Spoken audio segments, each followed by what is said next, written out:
Hello everyone, मैं doctor Nilima आज इस वीडियो में बात करूंगी छात्रों में श्रवण कौशल का विकास करने में शिक्षक की भूमिका की।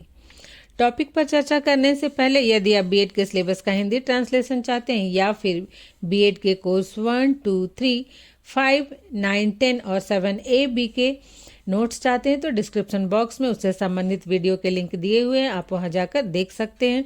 इसके अतिरिक्त भी micro teaching, teaching skills, lesson plan कैसे बनाते हैं, प्रैक्टिकल एग्जाम की तैयारी कैसे करते हैं इत्यादि से संबंधित वीडियो के लिंक डिस्क्रिप्शन बॉक्स में आपको उपलब्ध हो जाएंगे। आइए शुरुआत करते हैं। श्रवण कौशल का विकास करने में शिक्षक की भूमिका। तो सबसे पहले जो नंबर 1 है, इसमें अगर आप टीचर हैं और अगर छात्रों को कुछ सुनाना चाहते हैं तो छात्रों के स्तर के अनुकूल श्रवण सामग्री का चुनाव करना चाहिए। शिक्षक द्वारा बालकों को सुनाई जाने वाली सामग्री का चुनाव छात्रों के स्तर को ध्यान में रखते हुए करना चाहिए और जब सामग्री सुनाएं उस समय छात्रों के सीखने की क्षमता की अपेक्षा तर्क शक्ति पर अधिक भरोसा करें और जो भी सुनाए उसे तर्क देते हुए तथा उदाहरण के साथ सुनाने का प्रयास करें। अर्थात जो भी सामग्री छात्रों को सुनाना है वो उनके मानसिक स्तर और क्लास को देखते हुए उनका चुनाव करना चाहिए और सुनाते समय ये ना देखें कि छात्रों के सीखने की क्षमता क्या है, इसके अतिरिक्त तर्क शक्ति पर भी भरोसा करें। मतलब कि छात्र कितना लॉजिकली उसको ग्रहण कर सकते हैं, उसे समझ रहे हैं, उस पर भी ध्यान दें और तर्क देते हुए उदाहरण के साथ भी सुनाएं। नेक्स्ट है नंबर 2, प्रसंग के अनुकूल एवं रुचिपूर्ण सामग्री।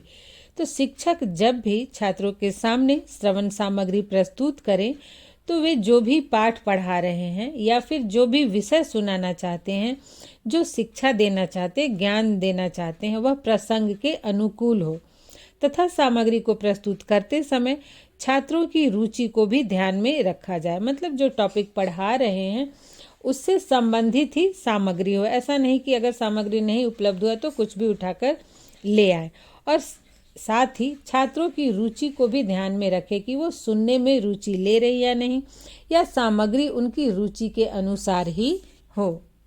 नेक्स्ट है नंबर 3, कक्षा का वातावरण। तो छात्रों के सामने कोई भी तथ्य जब सुनाना हो तो उस समय कक्षा का वातावरण सामान्य होना चाहिए। भय का या आतंक का या डर का या शोरगुल की स्थिति में छात्रों को सुनने को विवश नहीं किया जाना चाहिए। जैसे यदि छात्रों को कुछ सुना रहे हों, समझा रहे हों तो उस समय वातावरण शांत होना चाहिए। शोरगुल यदि होगा तो छात्र ठीक से शिक्षक की बात को नहीं सुन पाएंगे और इसी तरह से यदि शिक्षक से डरे हुए रहेंगे छात्र तो भी वो डर से ठीक से नहीं सुन पाएंगे। तो जो कक्षा का वातावरण हो वो बिल्कुल सामान्य होना चाहिए, खुशनुमा माहौल होना चाहिए। नेक्स्ट है नंबर 4, बालकों की मनोदशा तथा अपने अवगुणों पर नियंत्रण। तो छात्रों में श्रवण कौशल का विकास करने के लिए विषय वस्तु का या तथ्य को सुनाते समय बालकों की मनोदशा को ध्यान में रखना चाहिए। स्वर के उतार चढ़ाव का भी ध्यान रखना चाहिए। अपने गुस्से, झुंझलाहट इत्यादि अवगुणों पर नियंत्रण रखते हुए इस प्रकार से सामग्री प्रस्तुत करें जिससे छात्रों को ज्ञान मिले और वे प्रेरित हों। अर्थात बालकों की मनोदशा का तात्पर्य है कि कभी कभी बच्चे होता है कि रेगुलर क्लास करते करते थक जाते हैं और वो कुछ भी सुनना या पढ़ना नहीं चाहते, या फिर शिक्षक के पढ़ाते पढ़ाते भी वो थोड़ी देर के बाद ऊबने लगते हैं। तो वैसे में उनके मन को पढ़ना चाहिए और यदि वो नहीं सुनना चाहते हैं तो फिर वहीं पे स्टॉप कर देना चाहिए। उनसे कुछ दूसरी बातें करनी चाहिए जिससे उनका मन ठीक हो सके, या फिर दूसरे दिन भी सुना सकते हैं। और जब कुछ सुना रहे हैं तो स्वर के उतार चढ़ाव के साथ सुनाएं और अगर सुनाते समय बच्चे नहीं सुन रहे हैं तो ऐसा नहीं कि गुस्से से, झुंझलाहट से उन्हें डांटें या उनकी पिटाई करें। ये समझे कि बच्चे अब नहीं सुनना चाह रहे, वो मेंटली बहुत थक चुके हैं। तो या तो वहीं पे श्रवण सामग्री का सुनाना रोक देना चाहिए या फिर श्रवण सामग्री को सुनाने की कोई दूसरी विधि का प्रयोग करना चाहिए।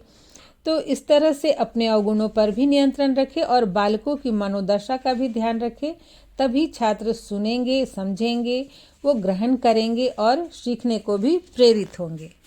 नेक्स्ट है नंबर 5, सस्वर एवं आदर्श वाचन।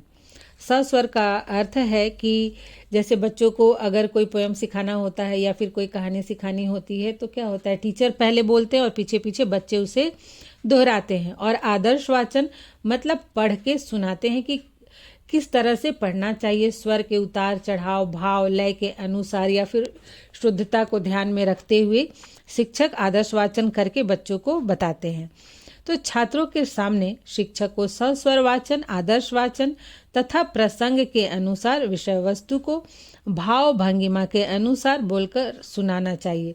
जैसे यदि कहानी सुना रहे हैं तो पूरे एक्सप्रेशन के साथ, फेस एक्सप्रेशन और आवाज़ के उतार चढ़ाव के साथ सुनाने से बच्चे बहुत ही रुचि लेते हैं और ध्यान से सुनते हैं।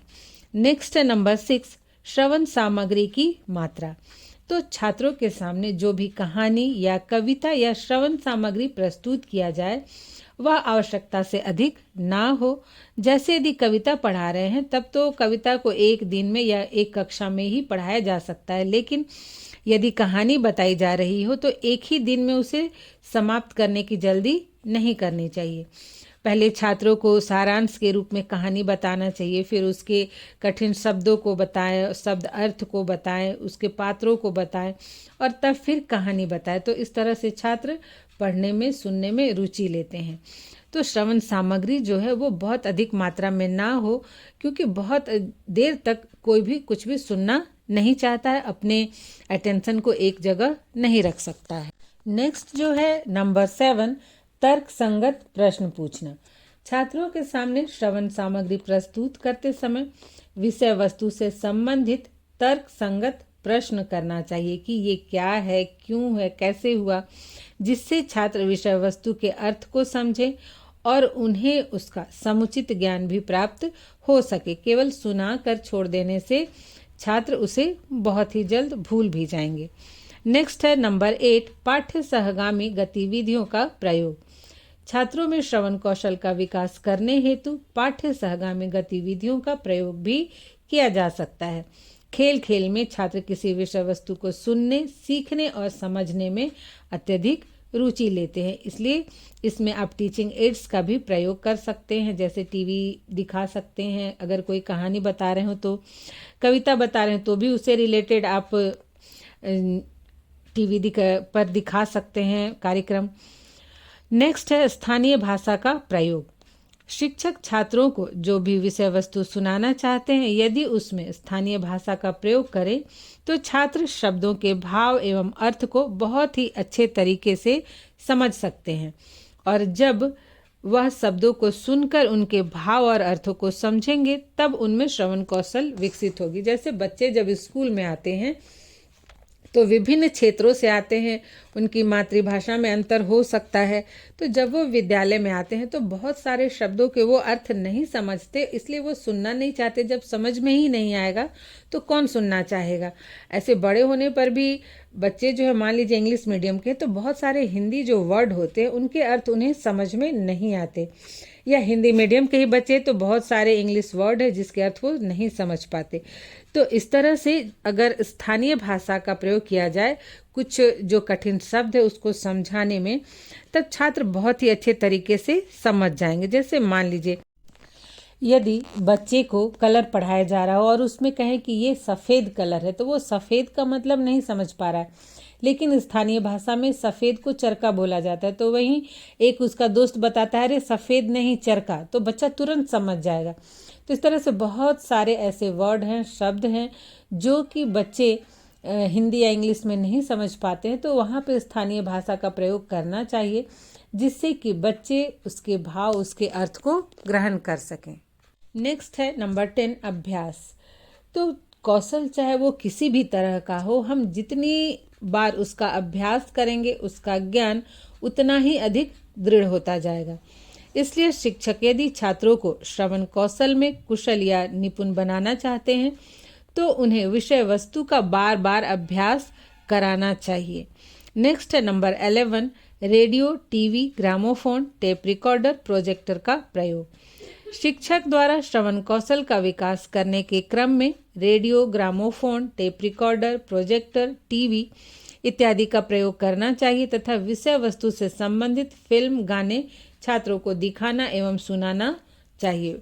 बच्चे जो हैं वो कहानी अगर टीचर बताए तो उनसे सुनने में कम इंटरेस्ट लेंगे, लेकिन यदि उससे संबंधित उन्हें फिल्म दिखा दी जाए या फिर गाने दिखा दिए जाएं तो वो उसमें बहुत ही ज़्यादा इंटरेस्ट लेते हैं सुनने में। नेक्स्ट है नंबर 12, मानक हिंदी का प्रयोग। छात्रों को श्रवण कौशल में दक्ष एवं निपुण बनाने के लिए शिक्षक को चाहिए कि वह मानक हिंदी भाषा का ही निरंतर प्रयोग करे तथा छात्रों से बातचीत करे, चित्र दिखाकर चित्रों का वर्णन करे, वर्ण एवं शब्द को बार बार दोहराए, तभी छात्र जैसा सुनेंगे वैसा बोलना सीखेंगे वो। नेक्स्ट है नंबर 13, कहानी सुनाना एवं कहानी सुनाने के अवसर देना।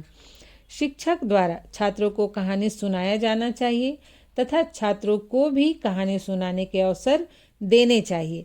इसके अतिरिक्त कविता, चुटकुला इत्यादि भी सुनाना चाहिए, जिससे छात्र या फिर छात्राएं श्रवण कौशल में दक्ष बन सके। मतलब शिक्षक भी सुनाए और छात्रों को भी सुनाने के अवसर दे।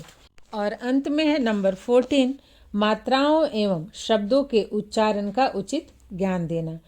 छात्रों में श्रवण कौशल का विकास करने के लिए शिक्षक को चाहिए कि वह बालकों के समक्ष विषय वस्तु को सुनाते समय विभिन्न मात्राओं एवं शब्दों के ध्वनियों, उनके उच्चारण का सही तरीका भी बताएं, क्योंकि छात्रों के मस्तिष्क में शब्दों एवं ध्वनियों के बिंब बनते हैं तथा छात्र ध्वनियों का अंतर समझने योग्य हो जाता है। इससे वे शुद्ध उच्चारण भी सीखते हैं। मतलब है कि बच्चा जैसा सुनता है वैसा ही वो बोलना सीख जाता है। तो शिक्षक को चाहिए कि वह मात्राओं एवं शब्दों का, उनके उच्चारण का उचित ज्ञान दे, जिससे बच्चे जैसा सुनेंगे वैसा ही सीख पाएंगे। यदि वो शुद्ध सुनेंगे तो वो शुद्ध बोलेंगे भी। तो आज यहीं तक। आशा करती हूँ ये वीडियो आपके लिए हेल्पफुल होगा। अगर हेल्पफुल हो तो कमेंट करें और लाइक करें। मिलते हैं नेक्स्ट वीडियो में।